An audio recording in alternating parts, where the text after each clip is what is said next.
Salut à tous, c'est Cyril71, bienvenue dans cette nouvelle vidéo. Nous sommes le lundi 21 septembre 2020, lundi soir. Je vous présente un nouveau point météo avec l'analyse technique des centres d'action et ensuite l'anomalie des masses d'air. Alors, on a eu ce week-end un épisode Sevenol très marqué qui est dû à la fameuse goutte froide que je vous avais parlé, hein, qui est remontée depuis la péninsule ibérique.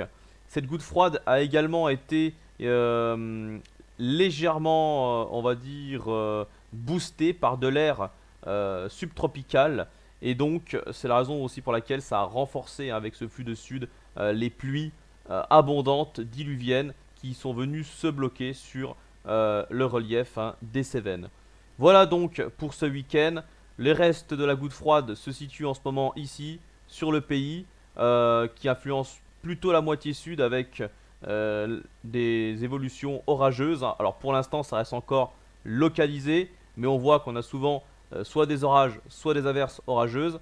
Voilà, et demain mardi, on devrait rester dans ces conditions jusqu'à que le flux océanique qui nous vient depuis le Groenland, hein, on voit très bien ici ce flux qui se met en place entre le Groenland et l'Islande, qui va glisser vers nous en fin de semaine et progressivement nous ramener enfin des perturbations pluvieuses par l'ouest et le nord-ouest. Voilà, en fin de semaine. Et ces perturbations vont également nous ramener de l'air beaucoup plus frais. On va rentrer dans l'automne, cette fois-ci pour de bon. Alors, au niveau de la synoptique générale, on voit les restes de l'ouragan Teddy qui se situe au nord de Terre-Neuve, là pour la fin de semaine. Et les restes, hein, vont venir se bloquer dans la mer du Labrador, ici, et iriger à l'avant une dorsale anticyclonique qui monte jusqu'au Groenland et également jusqu'à l'Islande. Cette dorsale va se rapprocher progressivement, poussée par les restes de Teddy, et nous faire basculer en flux de nord-ouest, nord-nord-ouest pour ce week-end. Et c'est à partir de là que l'air très frais pourra débouler sur l'ensemble du pays jusqu'en Méditerranée. On voit très bien avec les isobars ici qui se resserrent, donc Mistral et Tramontagne vont se lever. La neige fera son retour également en montagne à moyenne altitude, notamment sur les Alpes où il devrait bien neiger d'ailleurs, d'après les dernières prévisions.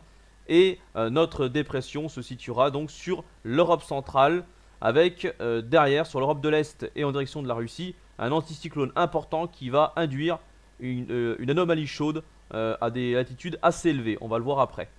Donc là, pour chez nous, c'est le refroidissement à partir de ce week-end et jusqu'en début de semaine prochaine, avec l'anticyclone des Açores qui va progressivement revenir assécher de nouveau la masse d'air, voilà, poussée par une dépression du côté de l'Islande. Mais du coup, il faut s'attendre quand même au retour de la pluie, mais sans doute au retour de l'anticyclone ensuite.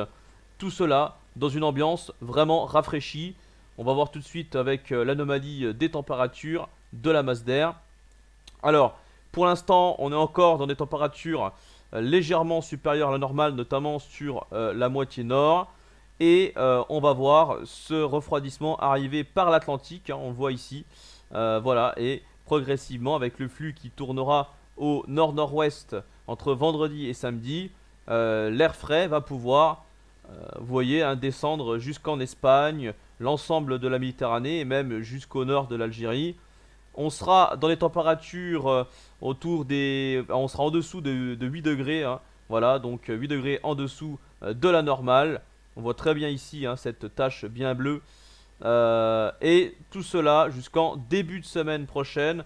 On voit que il fera toujours, hein, assez frais pour la saison. On aura des températures dignes d'une fin octobre quand même, voire début novembre. Donc voilà, c'est un petit peu voilà, ce qui va se passer, hein.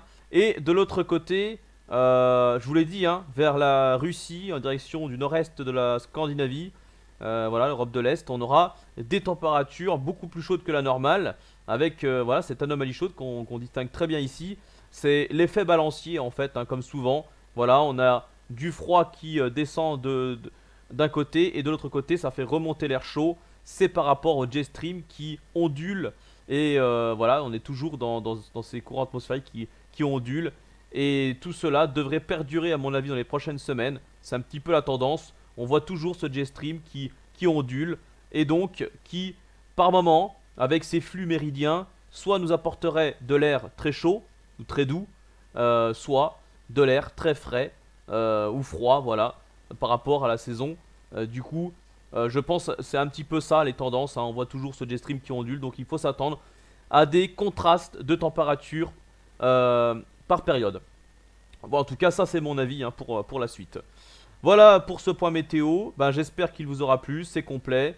Je vous souhaite à toutes et à tous une très bonne soirée et une bonne semaine également. On suivra l'ouragan, les restes de l'ouragan Teddy pour la Nouvelle-Écosse dans la journée de mercredi avec peut-être un petit live, je ne sais pas. On verra bien si ça ne bug pas pour vous parler et suivre l'ouragan à la webcam, sur une webcam de la Nouvelle-Écosse. Voilà, ciao!